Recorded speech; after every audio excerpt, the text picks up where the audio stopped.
I call the Honourable Leanne Dalzell.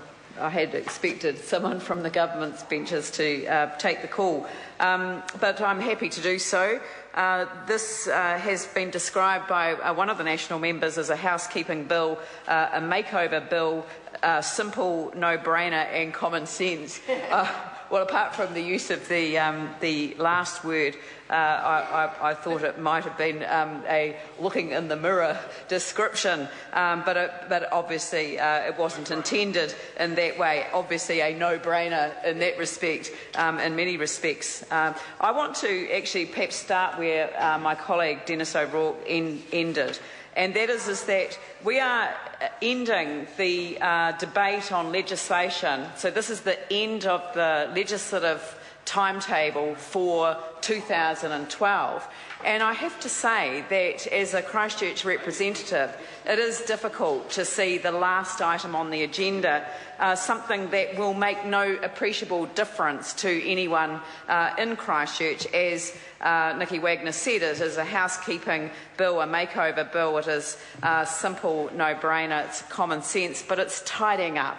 It's tidying up things that we've got wrong in legislation over the time. There are amendments to the Passports Act, to the Insolvency Act, the Māori Commercial Aquaculture Claims Settlement Act, Parental Leave and Employment Protection Act, but as my colleague Phil Goff said, not the real amendments that the public are looking for in terms of expanding parental leave in a meaningful way, slight amendment to the Health and Disability Commissioners Act. There are some more substantial amendments, but I've made this point before, is that statutes amendments bills can be used for the purposes of making substantial amendments, but if they're non-controversial and have the support of the whole House, then it is entirely appropriate to use a statutes amendment bill. And I did notice that under the Flags, Emblems and Names Protection Act 1981, the unauthorised use of words and emblems relating to the 28th Māori Battalion has been included in this legislation. And I really don't know the history as to why that has been included within the legislation, but I just wanted to note it because I thought that it was an important gesture, or symbolic actually, given that it's the Flags, Emblems and Names Protection Act, that such a measure could be introduced as part of a statutes amendment bill. I think that shows that there is considerable support for the integrity of the 28th Māori Battalion right across the House, and I did want to place that on the record. But going back to the comments that Dennis O'Rourke was making, there are people in Christchurch at the moment who will not look back on 2012 as a year. Well, they won't look back on it with great pleasure. In fact, they will look back on it with great sadness. And the sadness is derived from the fact that there seems to be a lack of understanding across the rest of the country what Christchurch is still experiencing. It's as if the earthquake was so last year and that we are now over it and on our way to full recovery. Christchurch's recovery is a long way off, and a lot of the things that have been happening in Christchurch have actually caused people great distress, and I see that level of distress in my electorate office on a daily basis. And so the way I described it recently when I was giving a talk is that I can see people in my office whose mood I would describe as ranging from abject despair to incandescent rage. And that can be describing the same person in the context of a half-hour appointment. And the reason that people are feeling that way is that they are feeling abandoned, and they are feeling that the government's not hearing many of the concerns. And that's why a statutes amendment bill, being the last bill that's being brought to the House at this time of the year, really isn't sending the message that people would like to hear, and it certainly isn't repeating the message that the Prime Minister gave them straight after the earthquake, which is that we will stand alongside you.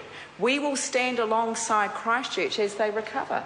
But actually, there are people in Christchurch who feel utterly and completely abandoned by the government.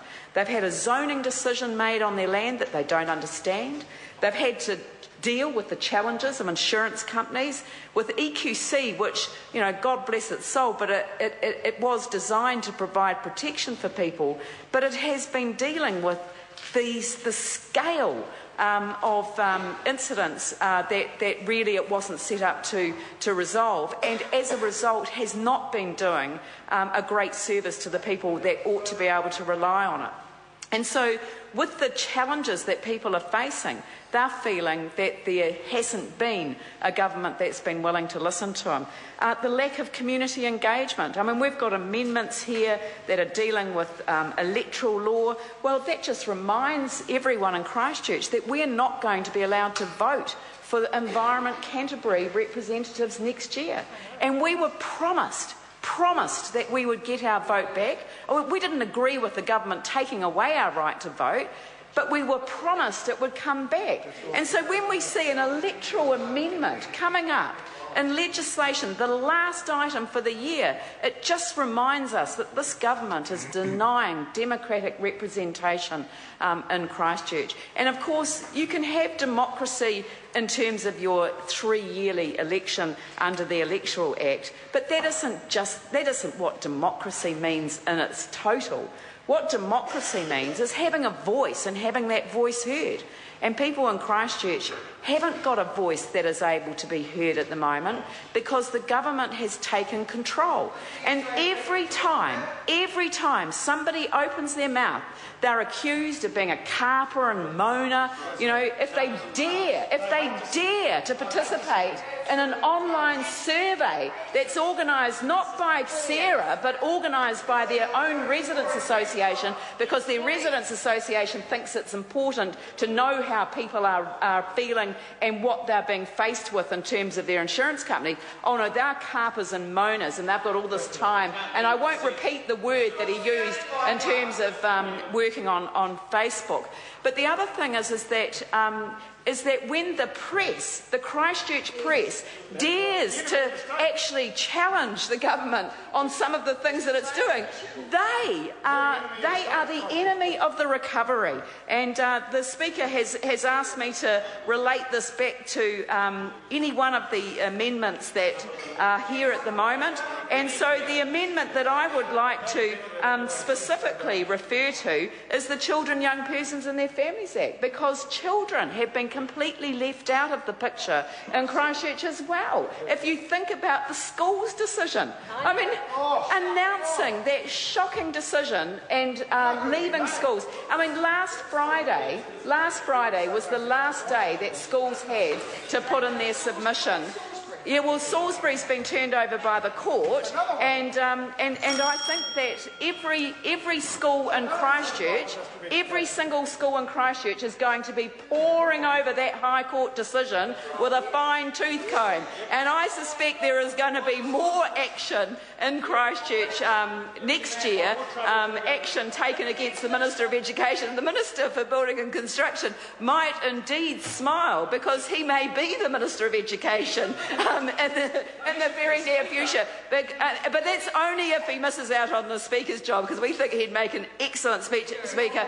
And the reason is that because he has good humour. I mean, I actually think that Maurice Williamson is the archetypal Speaker in the sense that you've got to be able to take the mood of the House for what it is. Sometimes people might be, not strictly within the standing orders, but if it's got, the mood of the House, if you judge the mood of the House, you let the game flow, as my colleague quite rightly points out. And that means that he would be a fair referee in this House. But no, Mr. Speaker, this bill doesn't represent what our city has been looking for from this government. It is a shame in that regard that the final bill of the year is one that hasn't hasn't been able to address so many of the issues that Christchurch residents are experiencing. But I too join with other colleagues and wish everyone a Merry Christmas, and certainly hope that 2013 brings to New Zealand and certainly to the city of Christchurch much more joy than 2012 has done. Mark Mitchell.